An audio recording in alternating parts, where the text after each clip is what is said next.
ወሊን ለመጀመሪያ ጊዜ በአፍሪካዊ የተሰራና በአፍሪካ ድንቃድንቅ መዝገብ ላይ ስሙ የሰፈረ ትልቅ የማህበራዊ ሚዲያ ፕላትፎርም ያለምንም ማስታወቂያ ከወዲሁ ከ16,000 በላይ ተጠቃሚዎችን ያፈራ። ወሊን እንደ ቲክቶክ በአንድ ጊዜ 9 ሰዎችን ማስተናገድ የሚችል ገስት ላይቭ ቀጥታ ስርጭት ማካሄድ ያስችላል። ጊፍት፣ ጌም ማጫወቻ፣ ፊልተር፣ ሜካፕ እና የመሳሰሉት ተሟልተውና ልቀው ይገኛሉ። ሌላው ከሌሎች የማህበራዊ ሚዲያዎች ልዩ የሚያደርገው ደግሞ ላይቭ ወይም የቀጥታ ስርጭቱን እያስተላለፈ ስክሪኑን ለሌሎች ሼር ማድረግ ይችላሉ። ወሊን እንደ ዋትስአፕ እና ቴሌግራም መደዋወልና መጻጣፍ የሚያስችል አፕሊኬሽን ጭምር ነው። ወሊን ትልቁ የማህበራዊ ሚዲያ ፕላትፎርም መጣ። እንደ ዙም እና ጉግል የስብሰባ ማካሄጃ፣ እንደ ፌስቡክ ጽሑፍ፣ ፎቶ እና ቪዲዮ የመሳሰሉትን መለጠፊያ፣ ላይክ፣ ሼር፣ ሐሳብን ማድነቂያ ወይም ማሰራጫ አጠቃቀምን ይዘዋል። ወሊን አሁን እርስዎ ተጠቃሚ ብቻ ሳይሆኑ በቀጥታ ባለድርሻም እንዲሆኑ አክሲዮንን መሸጥ ጀምረዋል። በአሜሪካን ሀገር ፌስቡክ እና አማዞን የተመዘገቡበት ዴልዋር ስቴት በቅርቡ የተመዘገበ ወሊን ኩባንያ የአክሲዮን ሽያጩን ሰኔ 22 2017 በፈረንጅ ጁን 29 2025 ይጀምራል። የምስራች ነው። የአንድ አክሲዮን ዋጋ 100 የአሜሪካን ዶላር ነው። ለመጀመሪያ ዙር ለሽያጩ የተለቀቀው የአክሲዮን ብዛት 20,000 ብቻ ነው። አክሲዮኑን ባለሀብቶች፣ ምሁራንና ማንኛውም ከሊቅ እስከ ደቂቅ ተጠቃሚዎች እንድትገዙ ተጋብዛቸዋል። ለተሟላ መረጃ በስክሪኑ ላይ ባሉት አድራሻዎች ያናግሩን። እያንዳንዱ የስኬት እርምጃችን ከምንወስናቸው ልዩ ውሳኔዎች ይጀምራል። ዲኤምሲ ላይ ኢንቨስት ሲያደርጉ የረጅም ጊዜ ሴትና ለልጅ ልጆ የነገ ቅርስ ይገነባሉ። በኮሪደር ልማት አሸብርቃ የመሃል ከተማ መዳረሻ በሆነችው ለቡ መብራት ኃይል በቪላ ቤት ስታንዳርድ እየገነባን ባለው ዘመናዊ ምቹና ሰላማዊ የመኖሪያ መንደር ውስጥ ቀድመው ለሚመጡ 20 ደንበኞች የ30% ቅናሽ ማድረጋችንን ስንገልጽ በደስታ ነው። ከስቱዲዮ እስከ ባለ 4 መኝታ ከ8% እስከ 10% ቅድመ ክፍያ ብቻ ማለትም ከ494,000 ብር ጀምሮ ከ60% የባንክ ብድር አገልግሎት ጋር በተለያዩ የፍሎርና የካሬ አማራጮች ያገኛሉ። በከተማው ተመራጭ ቦታ ላይ ምቹና ሰላማዊ ኑሮን ገንብተን ህልሞን ወደ ህይወት እናመጣለን። ለደንበኞች በወጣነው ቅናሽ እንዲስተናገዱ አሁኑኑ በ0950 34 55 56 ላይ ይደውሉ። ዲኤምሲ ሪል ስቴት፣ ደስታው እዚህ ይጀምራል። ጤና ይስጥልን አድማጮች፣ ይህ አዋዜ ልዩ ላልሰማችሁ ነው። ከመረጃዎቹ ጋር አብርሃም መኳንንት ነኝ። ኢራን ዩራኒየም ማበልጸጓን ትቀጥላለች ሲሉ የሀገሪቱ የጸጥታ ዘርፍ መግለጻቸው ተሰማ። የኢራን የዩራኒየም ማከማቻ 3 ማዕከላት በ12 ቀናት ጦርነት መውደማቸው ከተነገረ በኋላ ኢራን ዩራኒየም ማበልጸጓን እንደምትገፋበት ይፋ አድርጋለች። እስራኤል ግን ኢራን ከእንግዲህ ቢያንስ በሚቀጥሉት 20 ዓመታት የኒውክሌር ባለቤት መሆን እንደማትችል አረጋግጫለሁ በማለት ተናግራለች። ነገሮች እንዲህ እየተገለጹ ባለበትና አገራቱም የተኩስ አቁም ስምምነት ላይ መሆናቸውን በገለጹበት ማግስት ኢራን ዩራኒየም የማበልጸጉ ሂደት ይቀጥላል ነው ያለችው። በተጨማሪም ኢራን ዛሬ 3 ለእስራኤል በመሰለል የተጠረጠሩ ዜጎቿን በስቅላት ገድላለች። 15 የመንግስት ዩኒቨርሲቲዎች ከመምህራን የሥራ ውል ጋር በተገናኘ ከ40 ሚሊዮን ብር በላይ አባክኗል ተባለም። የኢሚግሬሽንና ዜግነት አገልግሎት የፓስፖርት ደረጃ ከፍ ለማድረግ ያግዛል ያለውን የአባልነት ማረጋገጫ ማግኘቱን አስታውቋል። ከ3 ዓመታት በኋላ የኤሌክትሪክ አገልግሎት ታሪፍ በ400% እንደሚጨምር ተነግሯል። ሁሉንም ጉዳዮች በዝርዝር እናስደምጣቸዋለን። አብራችሁን ቆዩ። በዩኒቨርሲቲዎች መምህራን የውል ግዴታቸውን ሳይወጡ በመልቀቃቸው ከ40 ሚሊዮን ብር በላይ መባከኑ ተነገረ። በ15 ዩኒቨርሲቲዎች 109 መምህራን የውል ግዴታቸውን ሳይወጡ በመልቀቃቸው ከ40 ሚሊዮን ብር በላይ ሀብት መባከኑን ምክር ቤቱ ገልጿል። የሕዝብ ተወካዮች ምክር ቤት 4ኛ ዓመት የሥራ ዘመን 39ኛ መደበኛ ስብሰባ ያካሄደ ሲሆን የፌዴራል ዋና ኦዲተር የፌዴራል መስሪያ ቤቶች የ2016 በጀት ዓመት የኦዲት ሪፖርት አቅርቧል። ዋና ኦዲተር መሰረት ዳምጤ እንደተናገሩት ዩኒቨርሲቲዎች ለስልጠና የላኳቸውን ባለሙያዎች በውልና ግዴታ መሰረት ተመልሰው አገልግሎት እንዲሰጡ ከማድረግ አንጻር ከፍተኛ ክፍተት አለባቸው ብለዋል። በዚህም በ15 ዩኒቨርሲቲዎች 109 መምህራን የውል ግዴታቸውን ሳይወጡ ዩኒቨርሲቲውን በመልቀቃቸው ከ40 ሚሊዮን ብር በላይ ሀብት ባክኗል ብለዋል። በዚህ ሂደት የአርባ ምንጭ፣ መቀሌ፣ አክሱም፣ ጅንካና ጅማ ዩኒቨርሲቲዎች ከፍተኛውን ድርሻ የያዙ ሲሆን ተቋማቱ መምህራን በውል ግዴታ መሰረት አገልግሎት እንዲሰጡ ማድረግ ወይም ሀብቱን ተመላሽ ማድረግ እንዳለባቸው ተናግሯል። በሌላ በኩል ዋቻሞ፣ ባህር ዳር፣ ሐሮማያ፣ አዲግራት ዩኒቨርሲቲዎች ውዝፍ ተሰብሳቢ ሂሳብ የተገኘባቸው ሲሆን ይህ ለህዝብና ለመንግስት ሀብት መባከን በር የሚከፍት በመሆኑ ማስተካከያ እንዲያደርጉም አሳስበዋል። የምክር ቤት አባላት በበኩላቸው የሀገሪቱ ከፍተኛ የትምህርት ተቋማት የተቋቋሙበትን ዋነኛ ዓላማ የመማር ማስተማርና የምርምር አገልግሎት ላይ እንዲያተኩሩ የጠየቁ ሲሆን በተቋማቱ የሚከናወኑ የኮንስትራክሽን ስራዎች መበራከት ለከፍተኛም የሀብት ብክነት መነሻ ስለመሆኑ አንስተዋል። የኢሚግሬሽንና ዜግነት አገልግሎት የፓስፖርትን ደረጃ ከፍ ለማድረግ ያግዛል ያለውን የአባልነት ማረጋገጫ ከዓለም አቀፉ ሲቪል አቪዬሽን ድርጅት የህዝብ መረጃ ልውውጥ ስርዓት ማግኘቱን ገለጸ። ኢትዮጵያ 105 ሀገራት በአባልነት ይዟል የተባለውን የዓለም አቀፉን የአቪዬሽን ድርጅት ቁልፍ የህዝብ መረጃ ልውውጥ ስርዓት አባል መሆኗን ነው የኢሚግሬሽንና ዜግነት አገልግሎት ያስታወቀው። አገልግሎቱ የአባልነት ማረጋገጫው ለአፍሪካ ሀገራት በቀላሉ የማይገኝ መሆኑን አመላክቷል። ኢትዮጵያ በአባልነት መቀላቀሏ ኢትዮጵያውያን በአባል ሀገራቱ ያለ እንግልት እንዲንቀሳቀሱ የሚረዳ ነው ተብሏል። ከዚህ በተጨማሪ በተጭበረበረ ሰነድ ወደ ኢትዮጵያ ለመግባት የሚሞክሩ አካላትን ለመለየት የሚያስችልና በአቪዬሽን መስክም የሚሰራው ስራ ታማኝ እንዲሆን ይረዳል ተብሏል። በቅርቡ የአሜሪካ መንግስት የፓስፖርት ደህንነት አጠያቂነትን እንደ አንድ ምክንያት በመጥቀስ ሌሎች መስተካከል ይገባቸዋል ያላቸውን ጉዳዮች ማስተካከል ካልቻሉ በቀጣዮቹ 2 ወራት የጉዞ እገዳ ከሚጣልባቸው ሀገራት ኢትዮጵያን ማካተቱ ይታወሳል። ይህ የአሁኑ የአባልነት ማረጋገጫ ደግሞ የፓስፖርት ደህንነትን ከማረጋገጥ አኳያ ድርሻው ከፍ ያለ እንደሆነ በአገልግሎቱ ተነስቷል። ከ3 ዓመታት በኋላ የኤሌክትሪክ አገልግሎት ታሪፍ በ400% እንደሚጨምር ተነገረ።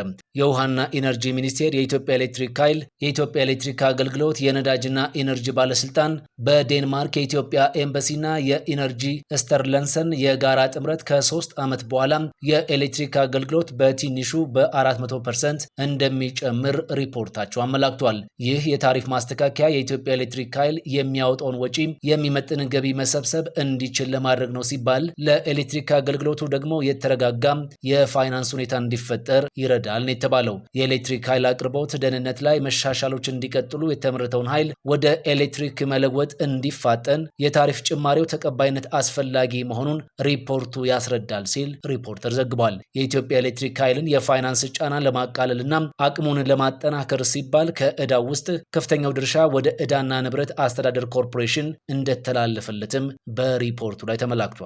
በመጨረሻም ኢራን ዩራኒየም ማበልጸጓን ትቀጥላለች ሲሉ የሀገሪቱ የጸጥታ ዘርፍ መግለጻቸው ተሰማ። የኢራን የዩራኒየም ማከማቻ 3 ማዕከላት በ12ቱ ቀናት ጦርነት እንደወደሙባት ሲነገር ቆይቷል። ኢራን ከእንግዲህ ቢያንስ በሚቀጥሉት 20 ዓመታት የኒውክሌር ባለቤት መሆን እንደማትችል አረጋግጫለሁ በማለት እስራኤል ተናግራለች። ነገሮች እንዲህ የተገለጹ ባለበትና አገራቱም የተኩስ አቁም ስምምነት ላይ መሆናቸውን በገለጹበት ማግስት ኢራን ዩራኒየም የማበልጸግ ሂደት ይቀጥላል ብላ ብቅ ብላለች። ዩራኒየም የማበልጸጉ ሂደት ይቀጥላል፣ ምንም እንኳን የደረሰ ጉዳት ቢኖርም ይህ ለቴህራን ቀይ መስመር ነው። ማንኛውም የድርድር ሂደት የኢራንን የማበልጸግ ህጋዊ መብት እውቅና መስጠት ላይ የተመሰረተ መሆን አለበት ብለዋል። ኢራን ለእስራኤል በመሰለል ባለፉት 12 ቀናት ተጠርጥረዋል ያለቻቸውን 700 ሰዎችን ማሰሯም ተሰምቷል። ኢራን ባለፈው ሳምንት ለእስራኤል በመሰለል ተብሎ ለ2 ዓመታት ያህል በቁጥጥር የነበረ ዜጋዋን በሞት መቅጣቷም ይታወሳል። ዛሬ ደግሞ በተመሳሳይ የተጠረጠሩ 3 ዜጋዎቿን በስቅላት ቀጥታለች። የኢራን የጤና ሚኒስቴር በእስካሁኑ የእስራኤል ጥቃት የተገደሉ ኢራናውያን 610 መድረሳቸውን ይፋ አድርጓል። 4746 ሰዎች ደግሞ ጉዳት የደረሰባቸው መሆኑን አስታውቋል። የኢራን ፓርላማ ሀገሪቱ ከዓለም አቀፉ የኒውክሌር ተቆጣጣሪ ኤጀንሲ ጋር የነበረውን ትብብር የሚያቋርጥ ረቂቅ ሕግ ያጸደቀ ሲሆን በዚህም የኤጀንሲው ሰራተኞች የኒውክሌር ተቋማትን ለመፈተሽ ሀገሪቱን መጎብኘት አይችሉም ተባለ። የኢራን የውጭ ጉዳይ ሚኒስትር አባስ አራግቺ ሰኞ ዕለት ከሩሲያ ፕሬዝዳንት ቭላዲሚር ፑቲን ጋር ያደረጉት ውይይት ጥሩ እንደነበር ገልጸው ሞስኮ የአሜሪካና የእስራኤል ጥቃትን በተመለከተ ጥብቅ አቋም መያዟን ይፋ አድርገዋል። የአሜሪካ ጥቃት የኢራንን የኒውክሌር መርሃ ግብር ዋና ዋና ክፍሎች አላጠፋም፣ ነገር ግን እድገቱን ለወራት ወደኋላ እንደጎተተው አንዳንድ የአሜሪካ ሚዲያዎች የደህንነት መረጃዎችን ጠቅሰው ዘገባዎችን አውጥተዋል። በምላሹ የአሜሪካው ፕሬዝዳንት ዶናልድ ትራምፕ አሜሪካ በኢራን ላይ የወሰደችውን ጥቃት ለማጣጣል ሞክረዋል ሲሉ ሚዲያዎቹን ተችተዋል። የአሜሪካ ፕሬዝዳንት ልዩ መልእክተኛ ስቲቭ ዊትኮፍ ዋሽንግተን ከኢራን ጋር ሁሉን አቀፍ የሰላም ስምምነት ላይ መድረስ እንደምትችልም እምነታቸውን ገልጿል። የምዕራባውያን መገናኛ ብዙሃን በኢራን ሰላማዊ የኒውክሌር ተቋማት ላይ የሚደረጉ ጥቃቶች በታሪክ የመጀመሪያው እንደሆኑ ባለመዘገባቸው ሙያዊ ወንጀል ሰርተዋል ሲሉ የሩሲያ ውጭ ጉዳይ ሚኒስቴር ቃል አቀባይ ማሪያ ዛካሮቫ ተናግረዋል። የአሜሪካው ፕሬዝዳንት ዶናልድ ትራምፕ ሀገራቸው የፈጸመችው ጥቃት የኢራን የኒውክሌር መርሃ ግብሯን በ10 ዓመታት ወደ ኋላ የመለሰ እንደሆነም ገልጿል። ትራምፕ ይህንን ምላሽ የሰጡት ከጋዜጠኞች ለቀረበላቸው ጥያቄ ሲሆን 10 ዓመታት ወደ ኋላ የመለሰ ነው፣ በቅቷቸዋል ብለዋል። በገሃነም ውስጥ ነው ያለፉት። ከዚህ በኋላ ማድረግ የሚፈልጉት የመጨረሻው ነገር ኒውክሌር ማበልጸግ ነው ብለዋል። ያ ጥቃትም ጦርነቱን ጨርሶታል ሲሉ አክለዋል። ትራምፕ አክለውም ኢራን የኒውክሌር ይዞታዎቿ ባይወድሙ ኖሮ የአገሪቱ መንግስት የተኩስ አቁም ስምምነት ለማድረግ አይስማማም ነበር ብለዋል። ትራምፕ አሜሪካ የፈጸመችው ጥቃት የኢራን የኒውክሌር ይዞታዎችን ያወደመ ነው ሲሉ በድጋሜ አረጋግጠዋል። ሆኖም ጥቃቱ አሜሪካ በኢራን ላይ የፈጸመችው ጥቃት የኒውክሌር ማብለያ ይዞታዎችን እንዳላወደመ ሾልኮ የወጣ የአሜሪካ መከላከያ ማዕከል ፔንታጎን የደህንነት ግምገማ አመላክቷል። ቅድመ ግምገማው ጥቃቱ የኢራንን የኒውክሌር መርሃ ግብር ምናልባትም በወራት ወደ ኋላ ሊመልሰው እንደሚችል ነው ያመላክተው። የአሜሪካ የውጭ ጉዳይ ሚኒስትር ማርኮ ሩቢዮ የኒውክሌር ቦምቦችን ለመስራት የሚያገለግለው የመቀያየሪያ ማዕከል ወድሟል፣ እንዲሁም ማየት አይቻልም ብለዋል። ሆኖም ሚኒስትሩ የትኛውን ይዞታ እንደሆነ አልጠቀሱም። ከዚያ ተራራ ስር ያለው ነገር ሁሉ ውድመት ላይ ነው በማለት ኢራን ከሳምንት በፊት ከነበረችበት የኒውክሌር መርሃ ግብሯ ወደ ኋላ ቀርታለች ብለዋል። ከጥቂት ቀናት በፊት በኢራን የኒውክሌር ይዞታዎች ላይ ጥቃት የፈጸሙት የአሜሪካው ፕሬዝዳንት ዶናልድ ትራምፕ በኢራን የስርዓት ለውጥ እንደማይፈልጉም ገልጸዋል። ሁሉም ነገር በተቻለ ፍጥነት ተረጋግቶ ማየት እፈልጋለሁ። የአገዛዝ ለውጥ ሁከት ይፈጥራል። እናም በእውነቱ ያን ያህል ቀውስ ማየት አንፈልግም ሲሉ ፕሬዝዳንቱ ተናግሯል። ትራምፕ በተጨማሪም የሩሲያ ዋቻቸው ፕሬዝዳንት ቭላዲሚር ፑቲን በኢራን ግጭት ላይ እገዛ ለማድረግ መደወላቸውን ገልጸዋል። ከፑቲን የቀረበላቸውን እርዳታ ውድቅ አድርጌያለሁ ያሉት ትራምፕ በምላሹም ከኢራን ጋር እርዳታ አልፈልግም፣ እገዛ የምፈልገው ከአንተ ጋር ነው ብለው ምላሽ እንደሰጡም ተናግረዋል። እያንዳንዱ የስኬት እርምጃችን ከምንወስናቸው ልዩ ውሳኔዎች ይጀምራል። ዲኤምሲ ላይ ኢንቨስት ሲያደርጉ የረጅም ጊዜ ሴትና ለልጅ ልጆ የነገ ቅርስ ይገነባሉ። በኮሪደር ልማት አሸብርቃ የመሃል ከተማ መዳረሻ በሆነችው ለቡ መብራት ኃይል በቪላ ቤት ስታንዳርድ እየገነባን ባለው ዘመናዊ ምቹና ሰላማዊ የመኖሪያ መንደር ውስጥ ቀድመው ለሚመጡ 20 ደንበኞች የ30% ቅናሽ ማድረጋችንን ስንገልጽ በደስታ ነው። ከስቱዲዮ እስከ ባለ 4 መኝታ ከ8% እስከ 10% ቅድመ ክፍያ ብቻ ማለትም ከ494,000 ብር ጀምሮ ከ60% የባንክ ብድር አገልግሎት ጋር በተለያዩ የፍሎርና የካሬ አማራጮች ያገኛሉ። በከተማው ተመራጭ ቦታ ላይ ምቹና ሰላማዊ ኑሮን ገንብተን ህልሞን ወደ ህይወት እናመጣለን። ለደንበኞች በወጣነው ቅናሽ እንዲስተናገዱ አሁኑኑ በ0950 34 55 56 ላይ ይደውሉ። ዲኤምሲ ሪል ስቴት፣ ደስታው እዚህ ይጀምራል። ወሊን ለመጀመሪያ ጊዜ በአፍሪካዊ የተሰራና በአፍሪካ ድንቃድንቅ መዝገብ ላይ ስሙ የሰፈረ ትልቅ የማህበራዊ ሚዲያ ፕላትፎርም ያለምንም ማስታወቂያ ከወዲሁ ከ16,000 በላይ ተጠቃሚዎችን ያፈራ። ወሊን እንደ ቲክቶክ በአንድ ጊዜ 9 ሰዎችን ማስተናገድ የሚችል ገስት ላይቭ ቀጥታ ስርጭት ማካሄድ ያስችላል። ጊፍት፣ ጌም ማጫወቻ፣ ፊልተር፣ ሜካፕ እና የመሳሰሉት ተሟልተውና ልቀው ይገኛሉ። ሌላው ከሌሎች የማህበራዊ ሚዲያዎች ልዩ የሚያደርገው ደግሞ ላይቭ ወይም የቀጥታ ስርጭቱን እያስተላለፈ ስክሪኑን ለሌሎች ሼር ማድረግ ይችላሉ። ወሊን እንደ ዋትሳፕ እና ቴሌግራም መደዋወልና መጻጣፍ የሚያስችል አፕሊኬሽን ጭምር ነው። ወሊን ትልቁ የማህበራዊ ሚዲያ ፕላትፎርም መጣ።